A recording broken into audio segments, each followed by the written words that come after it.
the quarrel was, and urged withal your high displeasure.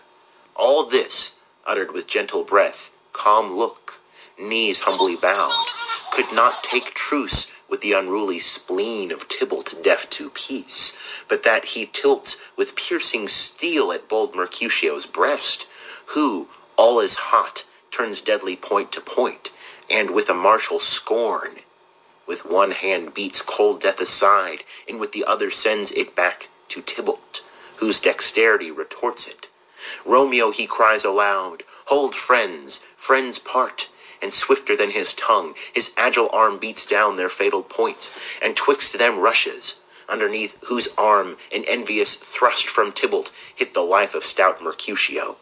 And then Tybalt fled, but by and by comes back to Romeo, who had but newly entertained revenge, and to it they go like lightning, for ere I could draw to part them was stout Tybalt slain.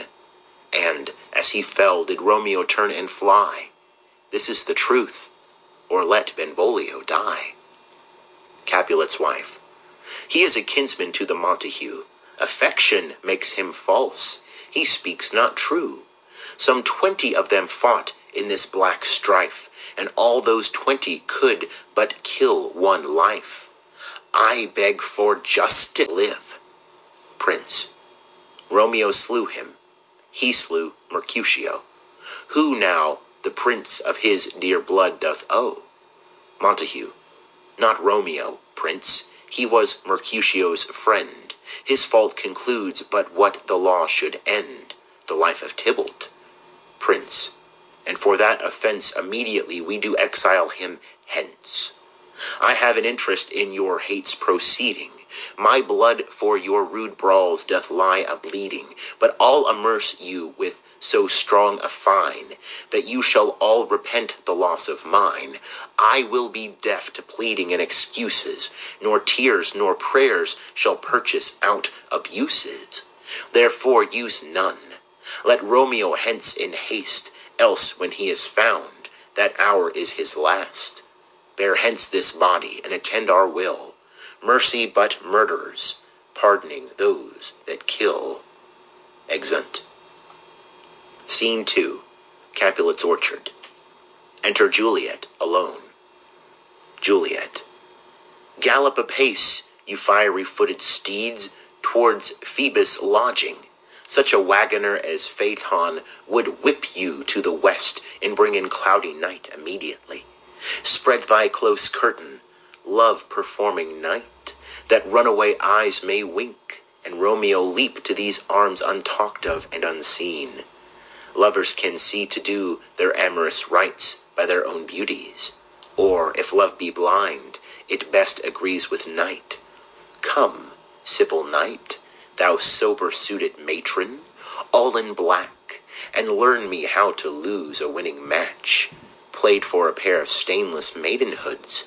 Hood my unmanned blood, bathing in my cheeks, with thy black mantle till strange love, grown bold, think true love, acted simple modesty. Come, night, come, Romeo, come, thou day and night, for thou wilt lie upon the wings of night, whiter than new snow upon a raven's back.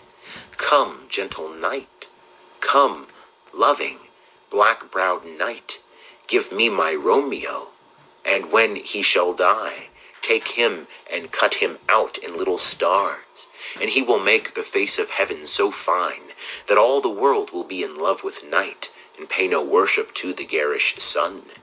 Oh, I have bought the mansion of a love, but not possessed it, and though I am sold, not yet enjoyed. So tedious is this day as is the night before some festival, to an impatient child that hath new robes and may not wear them. Oh, here comes my nurse. Enter nurse with cords. And she brings news, and every tongue that speaks but Romeo's name speaks heavenly eloquence. Now, nurse, what news? What hast thou there? The cords that Romeo bid thee fetch? Nurse. Aye, the cords. Throws them down. Juliet. Ay me, what news? Why dost thou wring thy hands? Nurse. Ah, we're a day.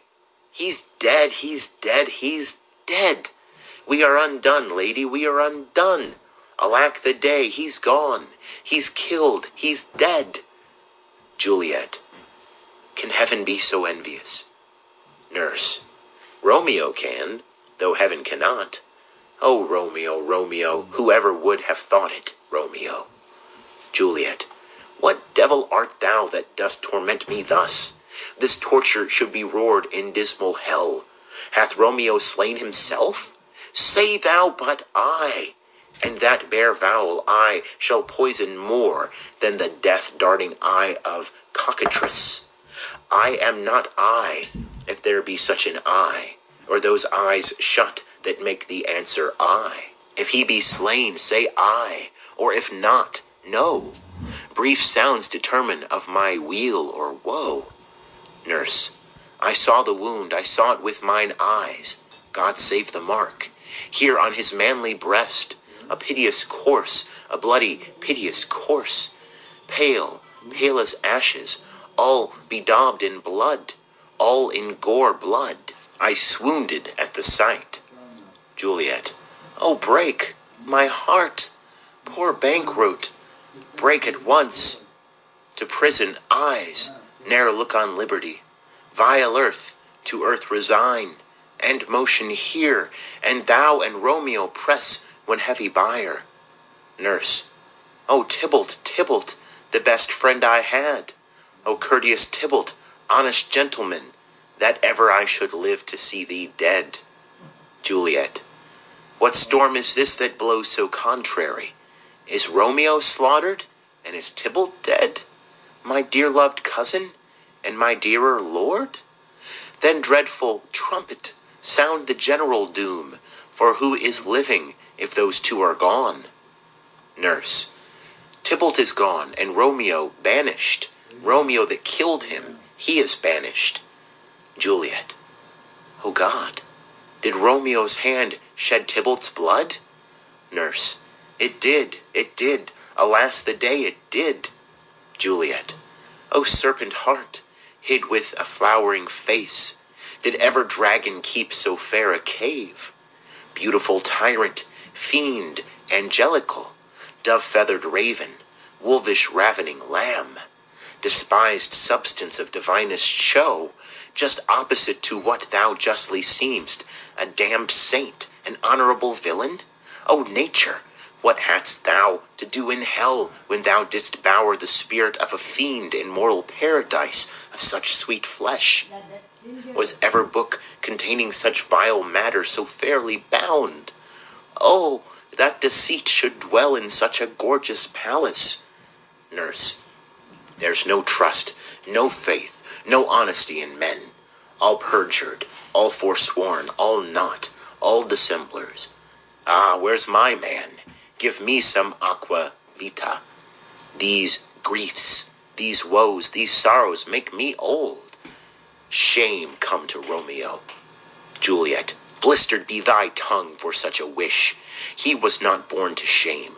Upon his brow shame is ashamed to sit, for 'tis a throne where honor may be crowned, sole monarch of the universal earth. Oh, what a beast was I to chide at him. Nurse. Will you speak well of him that killed your cousin? Juliet. Shall I speak ill of him that is my husband? Ah, poor my lord, what tongue shall smooth thy name when I, thy 3 hours' wife, have mangled it? But wherefore, villain, didst thou kill my cousin? That villain cousin would have killed my husband. Back, foolish tears, back to your native spring. Your tributary drops belong to woe, which you, mistaking, offer up to joy. My husband lives, that Tybalt would have slain, and Tybalt's dead, that would have slain my husband. All this is comfort. Wherefore weep I then?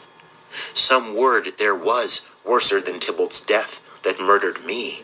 I would forget it fain, but oh, it presses to my memory like damned guilty deeds to sinners' minds. Tybalt is dead, and Romeo banished? That banished That one word banished hath slain 10,000 Tybalts. Tybalt's death was woe enough if it had ended there, or if sour woe delights in fellowship, and neatly will be ranked with other griefs. Why followed not, when she said, Tybalt's dead, thy father or thy mother, nay, or both, which modern lamentation might have moved, but with a rearward following, Tybalt's death? Romeo is banished? To speak that word is father, mother, Tybalt, Romeo, Juliet, all slain, all dead. Romeo is banished. There is no end, no limit, measure bound, and that word's death. No words can that woe sound. Where is my father and my mother, nurse? Nurse, weeping and wailing over Tybalt's corse. Will you go to them? I will bring you thither. Juliet, wash they his wounds with tears? Mine shall be spent, when theirs are dry, for Romeo's banishment. Take up those cords, poor ropes, you are beguiled, both you and I, for Romeo is exiled. He made you for a highway to my bed, but I, a maid, die maiden widowed. Come, cords, come, nurse, all to my wedding bed, and death, not Romeo, take my maidenhead. Nurse, hie to your chamber, I'll find Romeo, to comfort you. I wot well where he is. Hark ye, your Romeo will be here at night. I'll to him, he is hid at Lawrence' cell. Juliet, oh, find him. Give this ring to my true knight, and bid him come to take his last farewell. Exeunt. Scene 3. Friar Lawrence's cell. Enter Friar Lawrence. Friar, Romeo, come forth, thou fearful man. Affliction is enamored of thy parts, and thou art wedded to calamity. Enter Romeo. Romeo, Father, what news? What is the prince's doom? What sorrow craves acquaintance at my hand, that I yet know not? Friar, too familiar is my dear son with such sour company. I bring thee tidings of the prince's doom. Romeo, what less than doomsday is the prince's doom? Friar, a gentler judgment vanished from his lips, not body's death, but body's banishment. Romeo, ha, banishment? Be merciful, say death, for exile hath more terror in his look, much more than death. Do not say banishment. Friar, hence from Verona art thou banished. Be patient, for the world is broad and wide. Romeo, there is no world without Verona walls, but purgatory, torture, hell itself. Hence banished is banished from the world, and world's exile is death. Then banishment is death mistermed. Calling death banishment, thou cuttest my head off with a golden axe, and smilest upon the stroke that murders me. Friar, O deadly sin, O rude unthankfulness, thy fault our law calls death.